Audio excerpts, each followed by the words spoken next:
everyone, my name's Tammy and this is my booktube channel, Believe in Yourself, and today I have a tag video that I'm really excited to do. I was tagged by Anne at In Search of Wonder, and I'm going to link her YouTube channel down below. She reads great books, she has great recommendations, and I will link her video where she did the tag. That's the one I'm going to link down below. So there are 10 different questions, and I have a massive pile of books. I wasn't going to pull the books for the video, but I couldn't help myself. So, first question is, what for you makes a good book? And I had to think about this because I like so many different types of books and so many different genres. So I had to think about what is the one thread that runs through all of my favorites. And I decided it's details and descriptions. I love to know the details. I love to know every bit of description that there is. I think that's why I like cozy mysteries, is because they are so descriptive and they're so cozy, and you just learn everything from what they're cooking to what their pets are named and just all of the little details of life. And I love details and I love descriptions. I also like books that make me feel. And I do enjoy books that make me cry if I'm surprised that they're going to make me cry. I don't usually read books that I think, oh, I've heard that one makes you cry, that's a real tearjerker, I think I'll read it. Those are not the type of books that I usually read, but when I get involved in a book and the characters just become like family and I find myself crying, I really like those. I also like to laugh, and so I like humorous books. So I like ones that will make me laugh and make me feel happy. I like the happy ending stories because they make me happy, but I also like open-ended books because it makes me wonder what happened in the end. So anything that just makes me feel any type of way, pretty much I like. The second question is, what are you currently reading? So I have, let's see, I have a precarious pile is what I have. I'm reading Trixie Belden and the Happy Valley Mystery right now. I'm also reading, this is the second book in this series by Anne Mccaffrey called Freedom's Choice, and she wrote Freedom's Landing, and Freedom's Landing was a book that my dad recommended to me, and I do want to read this whole series because I really liked that first book. And I'm reading Danny Dunn and the Fossil Cave by J. Williams and Raymond Abrashkin. And this is an old vintage middle grade book. I believe it was first printed in 1961. Yeah, 1961. And I heard about a Danny Dunn book on a channel sometime back. I can't remember what channel it was, but I enjoyed hearing about that book. And I went to our library book sale several months ago, and I found the book that I was interested in, plus I also found this one. So I'm enjoying this book for what it is. And then I'm also reading Be Careful What You Wish For by Linda Reilly, and this is the newest book in the grilled cheese mysteries. And I love me a good cozy mystery, and I love Linda Reilly's writing. So those are the books that I'm reading right now. Question 3, what's the last book you didn't finish and why? And it was called This Way to Murder, and it was a cozy mystery, and I don't often DNF cozy mysteries, but I DNF'd it on April 17th. I looked back in my book journal, and I don't remember who the author was, but it had some board games on the cover, and I DNF'd it after 2 or 3 chapters because the characters, I just could not relate to them at all. They were kind of,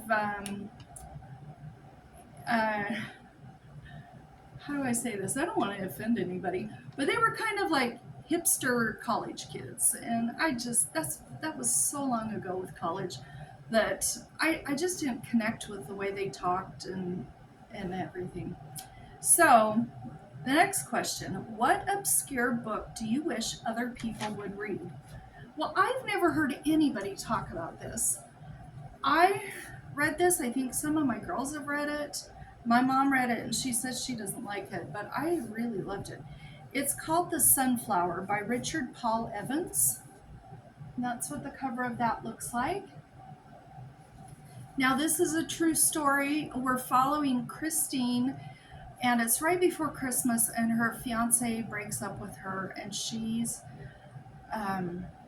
really depressed. And so her best friend Jessica enrolls them both on a humanitarian mission in Peru to work at an orphanage called El Girasol, which means the sunflower.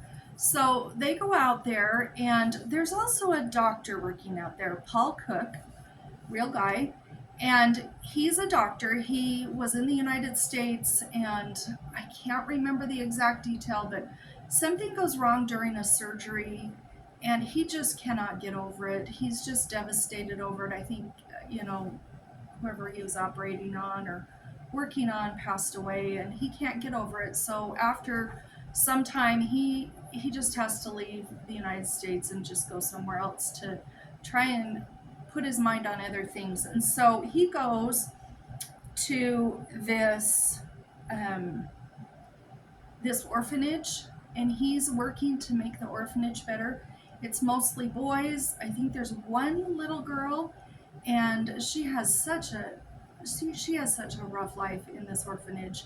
And anyway, Christine and Paul, they meet each other, they work together, and it just says that they're in the jungle of the Amazon, and they're working with these kids. It's a love story. They do fall in love, and it's a nonfiction, and it is so good.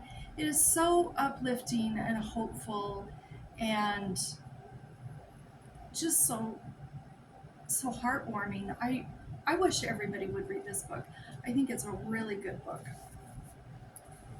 And let's see what the next question is. Question 5. What's the longest book you've ever read? And that is The Count of Monte Cristo by Alexander Dumas. And this one comes in at 1,065 pages. And this is one of my favorite books. I love the copy of it. The gold pages, and it's got a little ribbon bookmarker.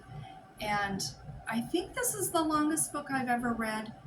However, I'm not sure how long Les Mis is, but that might be longer.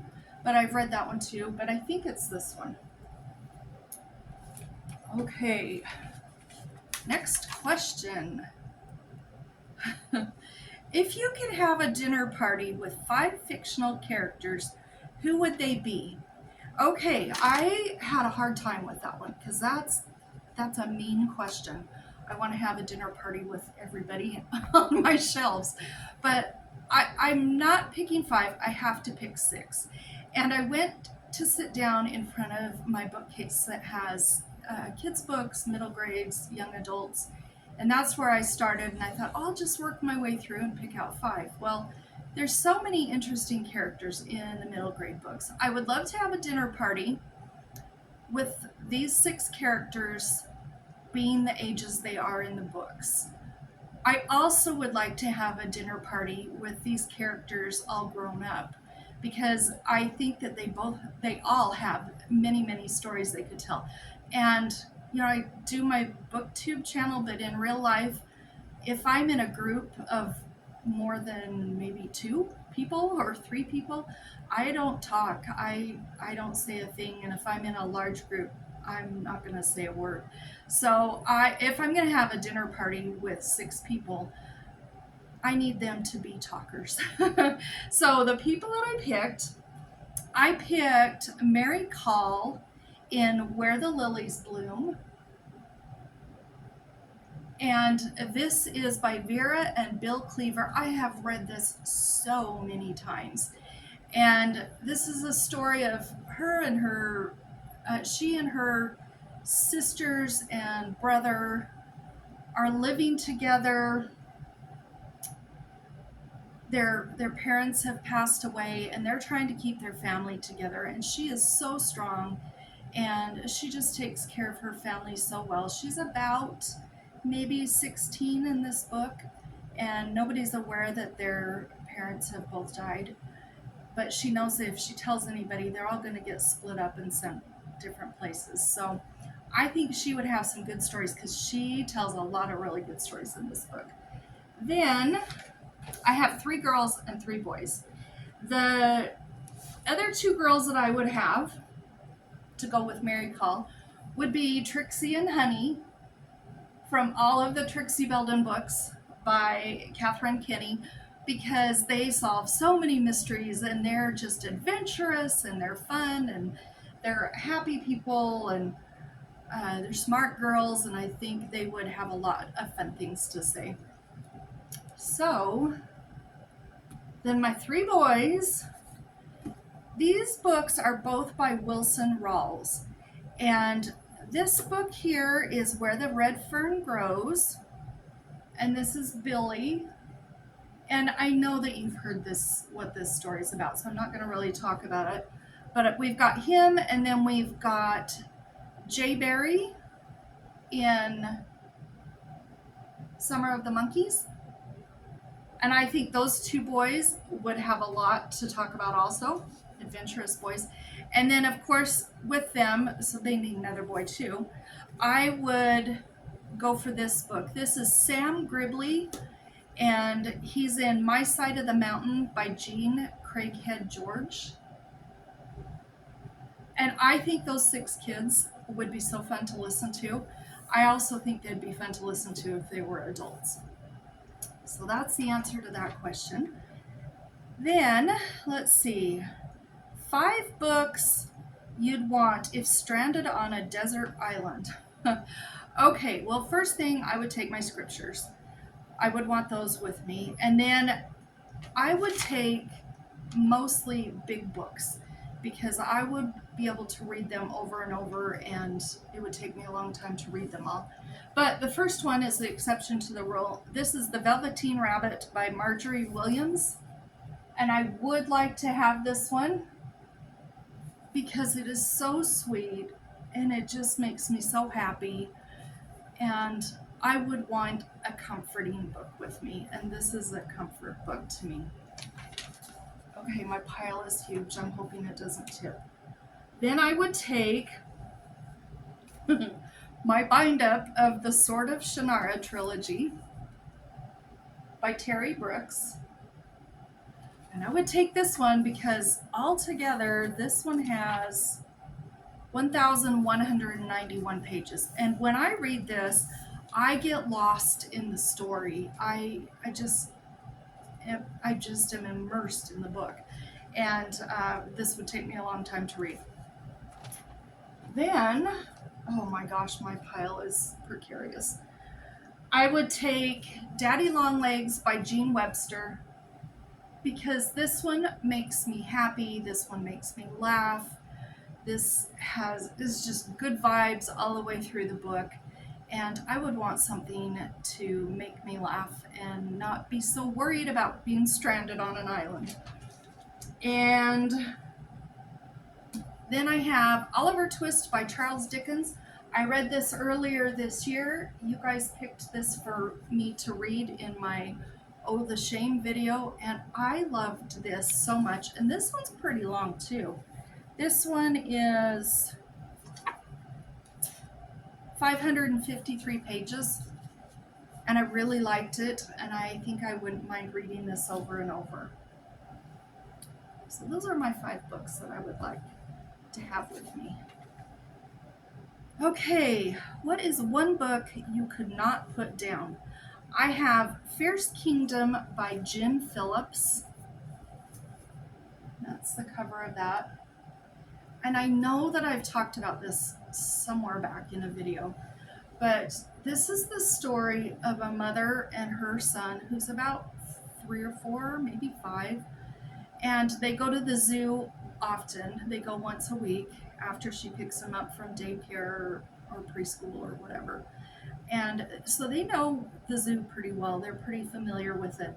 And while they're there, there are three people who storm through the zoo, and they have um, rifles and other guns like that, and they do kill a lot of people, and they kill some of the animals. So I mean, there's that, but it doesn't focus on that. That's not the focus of the book, and there's nothing really graphic in here, and there's not any language, I don't think. But this is the story of her trying to keep her son alive. And you know, these kids are running, these teenagers are all over the whole zoo, and so she has to keep hiding in different places. She does meet a couple of other people that are hiding, and they sort of group up together and decide to try and help each other. And this book starts at 4:55 p.m. and it ends at 8:05 p.m. So we're talking about 3 hours that this book spans. And I could not put this down. I got this in 2021. So I've had this for 3 years, and I've read this 4 or 5 times, and I know exactly what happens in it, but I still can't ever put it down. It's very fast paced, and this mother's love for her son is unbelievable, and some of the choices that she has to make through this book are really interesting. My mom and dad have both read this, and they both liked it. I think maybe all three of my daughters have read this, and they liked it. But this was such a good book. I couldn't put it down. I couldn't put it down any of the times I've read it, and I've read it several times, 3 or 4 times anyway. And then the next question is 5 books or authors you will never read. Now, I'm not saying these are bad books. I'm not saying, you know, I'm not saying anything to offend anybody. These are just books that for me, I wouldn't read, or authors. I'm not interested in the 50 Shades of Grey series. I'm not interested to ever read any books by Anne Rice. I don't really like her type of books, and I'm not into the vampire books, and other than Dracula. So I just am not interested in her. Colleen Hoover, I'm not interested in the types of books that the two authors together who write as Colleen Hoover. I think there's 2 of them. No, that's not true. It's just one author. I'm thinking of somebody else. But I'm not interested in her type of books. Just not. Donna Tartt, I'm just not interested in her type of books, and I know a lot of people, her books are their favorites. So I wouldn't read any of her books. And the other person that I wouldn't read any of is, I don't want to upset anybody, but it's Kristen Hanna. And the reason I don't want to read her books is, well, I did try one, and I DNF'd it after about 2 or 3 chapters. But her books, I think she writes them intentionally to really pull your emotional strings and to really make you cry. And I don't want to go into a book knowing I'm going to spend the whole time sobbing. So I just don't want to read her books. So anyway, there's 4 authors and 1 series of books. And then the last question is, if you were to write a book, what would it be about? And I'm not very good at writing, and I'm not very creative.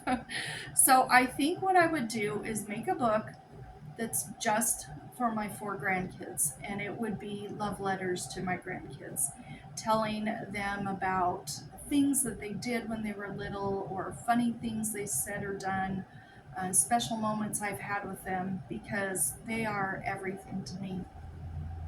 So that's probably what I'd write about. Now, I need to tag some people. I have no idea how long this tag's been around. Don't know where it started. Don't know who all's done it. But I'm going to tag 2 people. If you've already done it, don't worry about it. And if you don't want to do it, don't worry about it either. And anybody else who may want to do this tag that hasn't done it. But I'm going to tag Kelli at Kelli Reads a Lot. And I'm going to tag Miriam at Miriam Elizabeth Reads. And I would like to hear what their answers would be. So I'm tagging you gals. Hope to see videos from anybody. If you do the tag, come back and let me know in the comments if I haven't tagged you, because I'd love to go watch your video. So anyway, that's the tag. That was called the reader profile tag, in case I didn't say that. But I hope you're all having a great week reading, and until next video, bye-bye.